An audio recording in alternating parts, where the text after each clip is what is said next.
Hey guys, welcome back to another video. Today I want to talk about the new ladder update. I actually lost this week, so a little bit unfortunate. Sorry about the late video. It's because I also stream on a Monday night as well. So Monday night games typically will run into my stream because I usually try and do streams with chess. Not because I get a lot of views, just because it gets me into a routine and improving as a player. So anyway, having a look. I actually lost this week, lost by about 40 points, I think it was. Congrats to Mulray FC. I mean, at one stage, I needed like a difference of, I think I needed Sicily to score 180. At first quarter, he was already set to make 240, so it probably made Mulray FC stress for about 5 minutes. So anyway, without further ado, yeah, we'll go through the live ladder. Long Live the King is now on top, so living up to the expectations of a true king. Balls of Fury coming second, and Barry Zeri's very solid. He's third place as well. And McDonald's has jumped up and sitting on fourth, and then I slipped down to fifth and first. So that's been unfortunate, but some of you guys probably be happy with that. Murray FC climbed up the ladder a little bit. Well, actually stayed in the same spot, but got 8 points now. Witch Ablet is sitting on 8 points, and Blue Pie sitting on 8. Then we've got a few fours as well, and then I'll just quickly go through. I'm not going to explain everyone on the ladder, but anyway, let's go through the team. And congrats to the winners this week. I mean, it's going to be very tight. It's going to be very tight. I can't even talk. This league, I think. So it's a long way to go. It's a marathon. So let's go through. Chris got 114, so definitely happy to keep Chris. He's actually keeping up the faith. Short only scored 56, but 56 is one of those scores where I guess you just got to suck it up, but at the same time, 56 is not usually acceptable. But yeah, it was pretty hard for defenders, I mean, apart from a couple. So yeah, Hewitt scored 111. He's been very consistent. So if you guys didn't start with him, you definitely missed out. Sicily was my new win. He got 126. So very happy with that, even though I didn't get the win. Whitfield continuing his poor form at 73. So he's been getting 70s or 90s. So I'll probably be moving him on this week, or if not this week, probably in the upcoming weeks anyway. McCartan got 68. Very happy he's making some cash. Unfortunately, Gipkus and Smith didn't make the games, so they couldn't play. McRae took the captain. Steele 131. So yeah, McRae was 153. So very happy with that. Yeah, Steele's bounced back and he's consistently getting tons now. 131. I didn't decide to go 117. Some people might have been tempted with 117. It's probably one of those scores where it's very marginal. 120 is usually the pass mark, and some people even have 130 as a pass mark. But if you don't take 117, sometimes, sometimes McRae will get like 80 or something like that, and then you wish you took 117. So it's just always a gamble. Yeah, so Cripps didn't play, but he was on the bench. So I ended up having... I need to fix that up. So I had day cost there anyway. So Limsiski got 96, so very happy with that. He actually got his break even, which was pretty good, and just making slightly a bit more cash. Burrell 64, definitely moving him.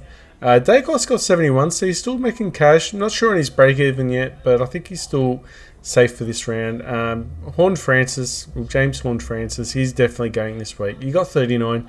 That'll probably be not much left in him. I mean, some people do hold on to these guys and they squeeze out probably. If this guy bounces back next week and scores a ton, you wish you didn't trade him out. And then sometimes they can get up to about 400 grand just before the buy rounds. I've seen it happen where I trade him out early, and there's other people that actually just hold on even longer, and yeah, they actually make an extra cool. They actually make 100,000 more.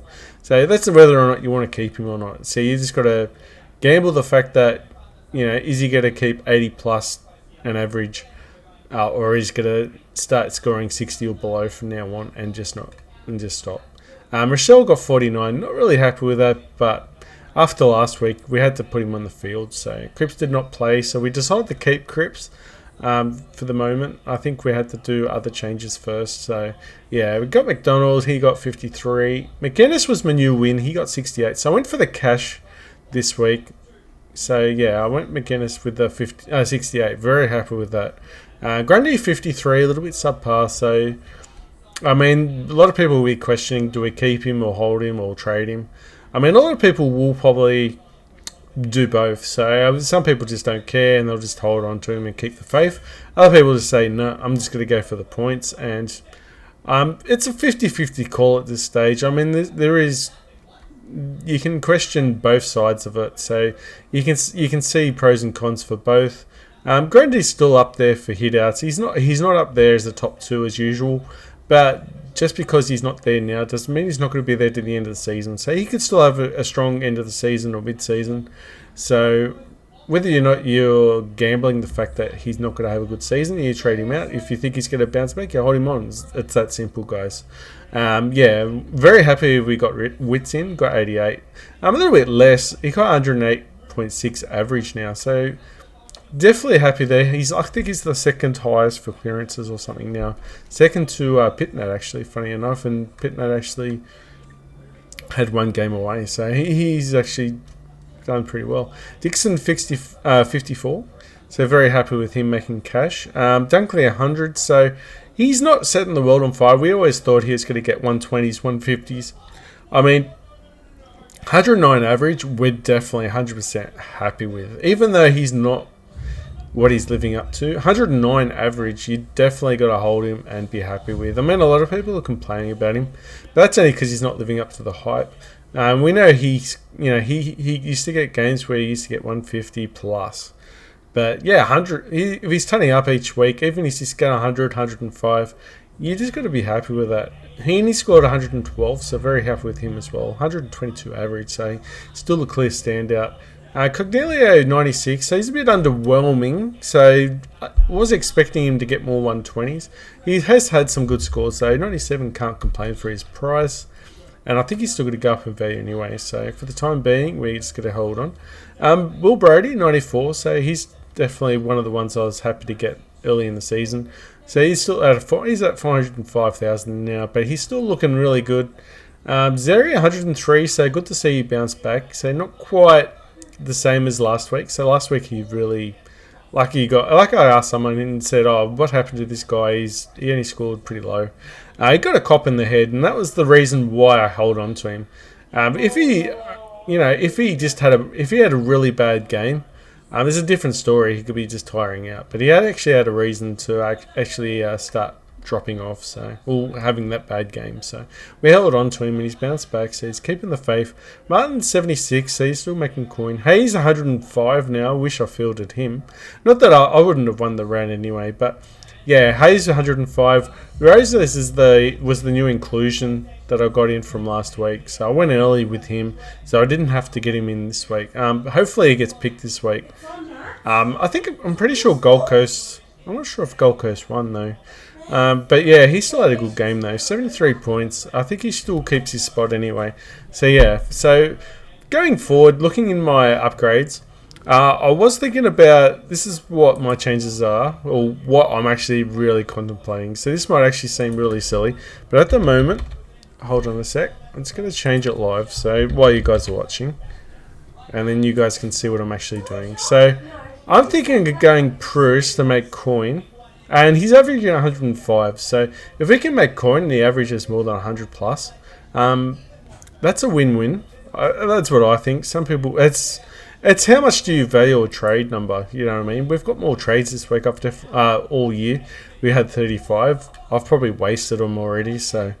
But that's just the way I roll. But yeah, straight away going to Horn Francis or just raid trading him. Brayshaw's dropped in value. He did score 132. Was really looking at getting him in earlier, but glad I didn't because he did drop in price. So we snuck him in. And the other one was Rao. I'm going to change Rao as well. Some of you guys might not agree, but we're going to get rid of Rao. And I'm going to put... This is the tough one though. I was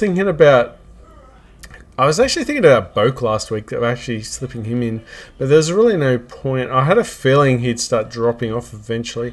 He's been averaging 138 plus, and yeah, he had 88, so he was due for a low score, so we didn't get him in.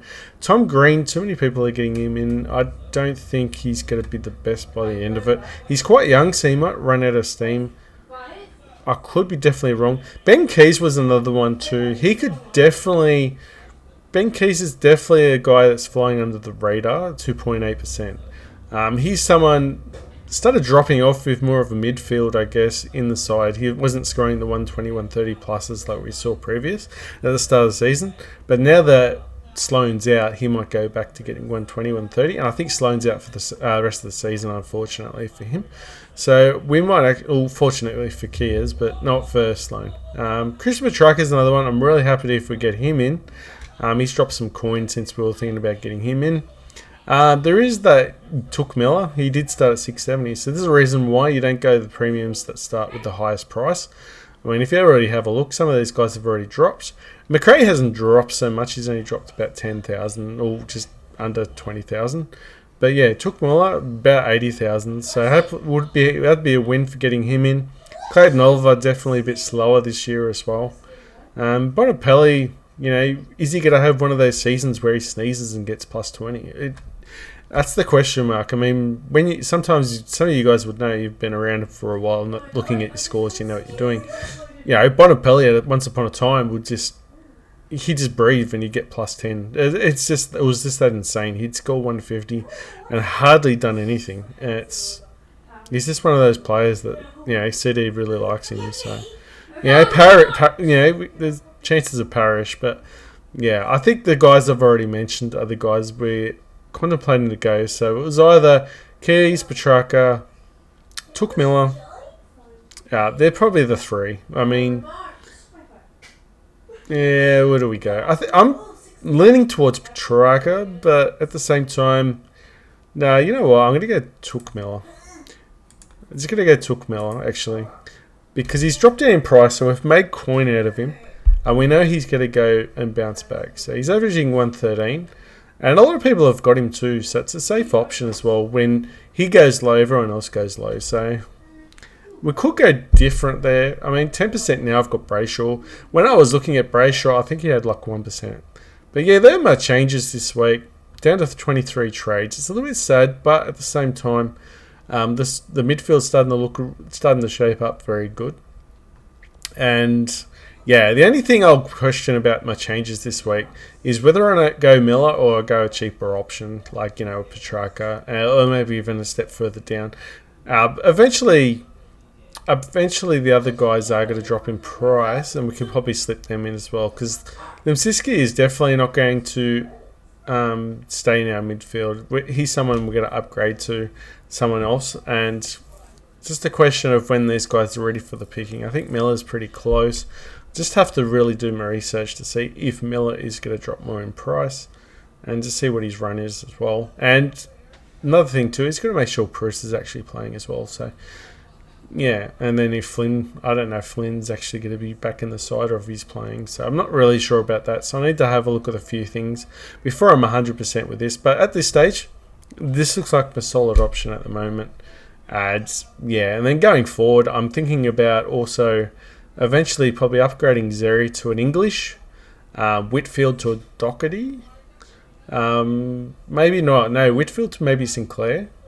So I'm still waiting. I'm still to wait for those other guys. You know, like even Will Brady looks like he might be a keeper, but Zeri, I don't think he is a keeper.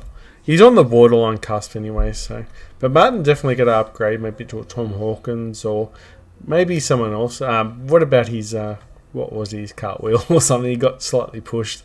There's a funny meme on the Facebook where he's just getting floating out of space, just doing somersault. He's just continuing like a comet in the sky. They see he's out there somewhere still going. Anyway, guys, thanks for the video, and I hope you enjoyed, and don't forget to like and subscribe. See you guys. Bye.